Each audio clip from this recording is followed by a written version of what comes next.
Hey everybody, Harold here with another DAX time intelligence video. Today I'm going to talk about dates between versus dates in period. Um, Another very similar set of functions in DAX time intelligence that allow you to use them as a filter to calculate an expression over a period in time of your choice.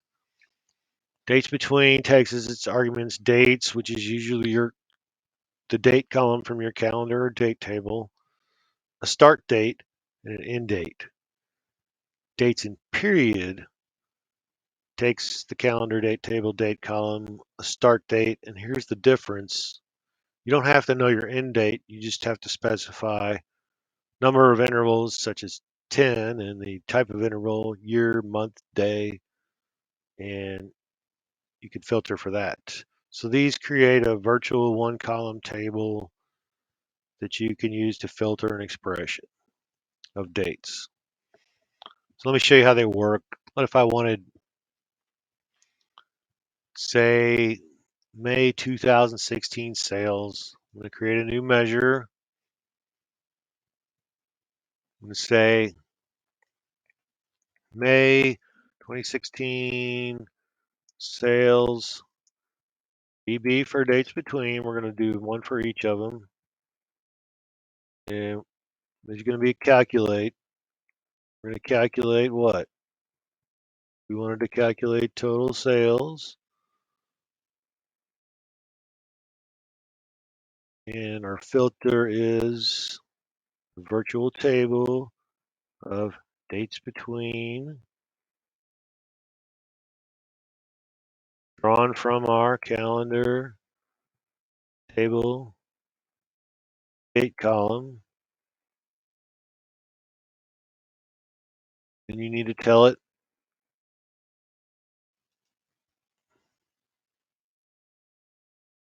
the start date is. So in May 2016, we want 05, 01, 2016, comma, comma. End date is 05, 31, 2016. And close that out, commit.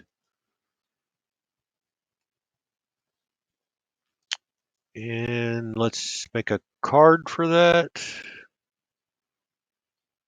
Visuals, standard card. Go ahead and drop our May 2016 sales in it. Format a little bit for the edges. Just drop that over here. I'm going to format it a little bit. Call out value. Let's have no display units and 2 decimal places. I'm going to copy this visual, paste it, bring it over here. I'm going to do a new measure. I'm going to call this one May 2016 sales DIP. So same beginning arguments. We're going to calculate total sales. Filter is the dates and period.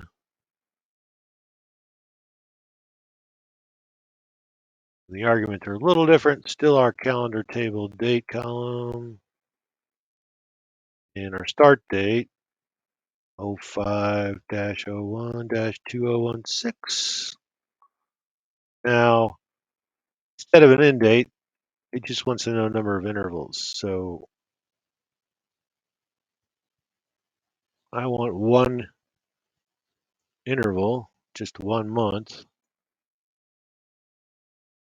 and the interval is month. Close that,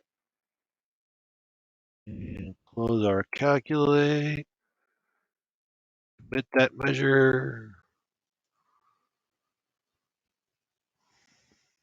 go ahead and currency, format a little, 2 decimal places.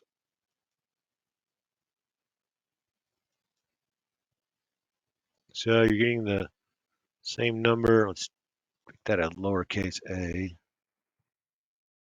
We will take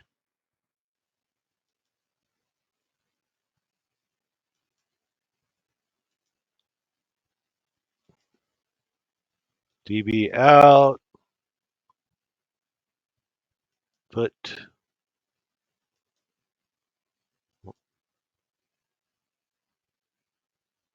DIP in, and we have the same number. And just to prove that's the correct number, we'll drop a matrix in here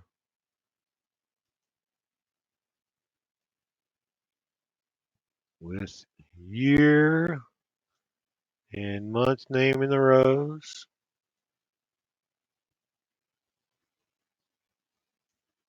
and total sales in the values.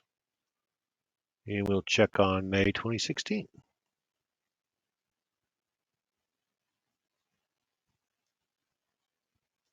56,987.73. So we're all good there. Looks like pretty much did the same thing. Only difference was we needed a end date for dates between, and we could just specify intervals and number of intervals on dates in period. Now, let me show you how this works. Calculating rolling totals. There is another difference. Let me drop a table in here.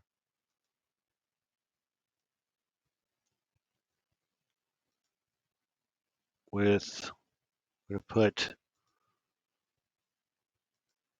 total sales. Well, I'm going to put the date from the calendar date table, then total sales, and we're going to do rolling totals for both measures.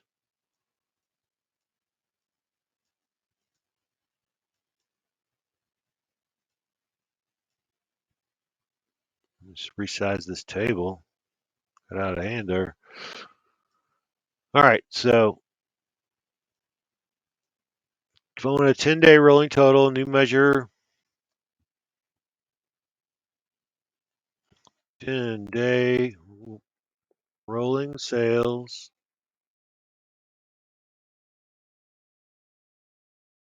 dates between, let's use dates between first, equals, calculate total sales,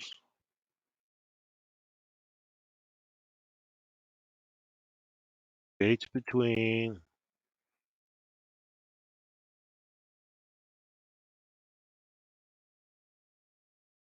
from our calendar table date column, start date. Well, that the start date in a rolling total, if you don't remember, is max calendar table date from your date column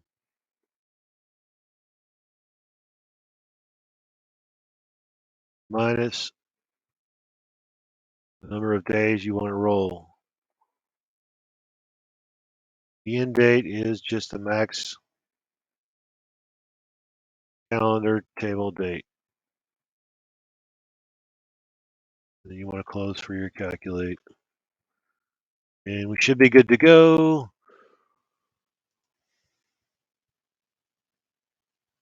So we'll drop that in our table, make it currency, 2 decimal places.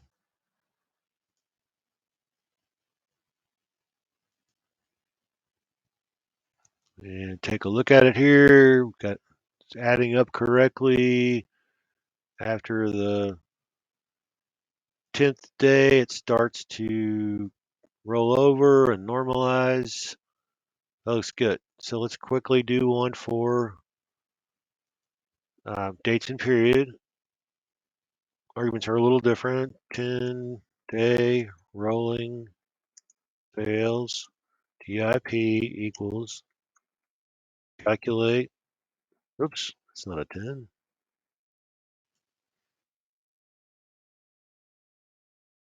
Calculate total sales, dates and period. This time we give it the calendar date table again. Start date.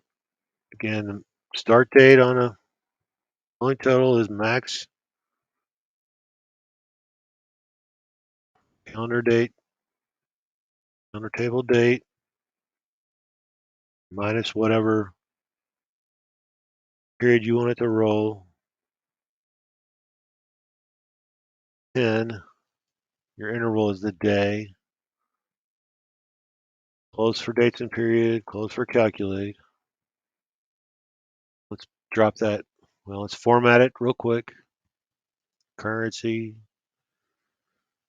2 decimal places.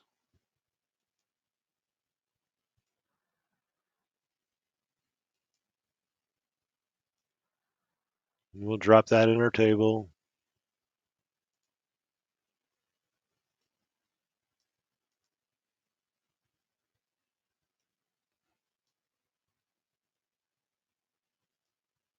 And at first glance, it appears to be doing the same thing. However, if you count down 1, 2, 3, 4, 5, 6, 7, 8, 9, 10, on the 11th day, we have a problem. 10-day rolling sales, dates between was inclusive of the start and end dates. It's going to calculate everything with the start date and include the end date. 10-day rolling sales DIP drops off that start date and keeps going. So you see the difference between these two is $16.45. If you wanted to correct that, you could take a day off your dates between. So always do 1 day or interval less than what you're looking for, and those will be the same. Everything matches. See, everything matches now that I've done 1 day less. So dates between includes starting and end date. Dates and period will not include that start date. It will drop off. In our other example, it just took the whole period and the whole period. But when you're doing rolling sales, you need to be aware of this. So those are the differences between dates between and dates and period. I hope you like this. I hope I helped you through a stumbling block, maybe let you decide which one you want to use. If you did like it, please subscribe and come back next time. I'm going to do something really fascinating with time duration aggregation. So thanks, everybody.